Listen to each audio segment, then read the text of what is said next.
International hit, but it bombed in the States. They're trying again with their latest release, titled One.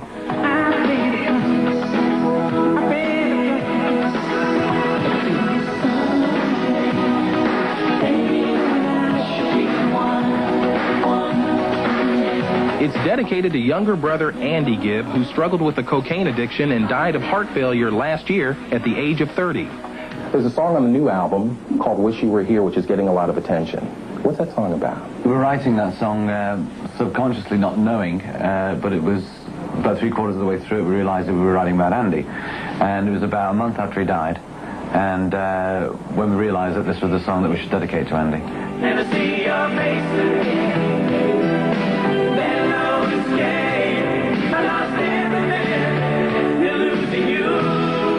Andy Gibb's death was played out in the tabloids, publicity that made the tragedy even worse for the family. It's not so difficult for us to deal with as it is for our parents to deal with, because we know what the newspapers are like, and we know what people are capable of saying, and they don't really care about your feelings, and they just write anything that might be sensational. For instance, a reporter calling a newspaper near the house where Andy died, near the place where Andy died, called up the local newspaper and said, bad news, it was natural causes. Through personal setbacks and worldwide stardom, the Bee Gees say they have learned the price of success. Well, you see, the truth is, the dream doesn't really come true, only for very few. What we mean when we say the dream doesn't really come true, you don't end up living happily ever after. You always end up with some problems. You don't end up with the whole world loving you and everybody drinking toast to you and you getting all the respect you ever wanted. It doesn't really work that way. It's not being there that's everything. It's the trip there and how much you enjoy it.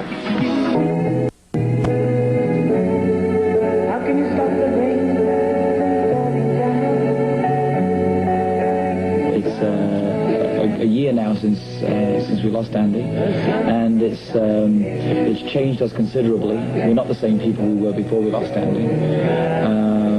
He was very close to us. We miss him. We miss him singing with us on our own time, you know.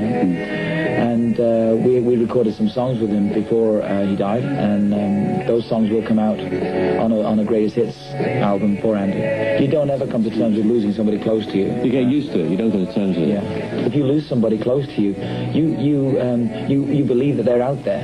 They're out there somewhere. You know, they're not gone and they're not dust. They exist somewhere, and you feel deep inside you that you will see them again one day. I know that anyone who's lost somebody close feels the same way. And if that makes you more spiritual, that's fine. It's very hard to describe unless you've actually experienced it yourself. You have to really go through it to understand it. You know, to lose a brother or a mother or a father or a sister, and I think then, and it's harder for us to also appreciate my mother and father losing their youngest child. You know, yeah. It's a different type of grief in its own, in a world. And it gave us an understanding of them, where before anything had happened to Andy, we didn't really understand how parents feel about kids, even though we're parents. Until you lose someone, then you know.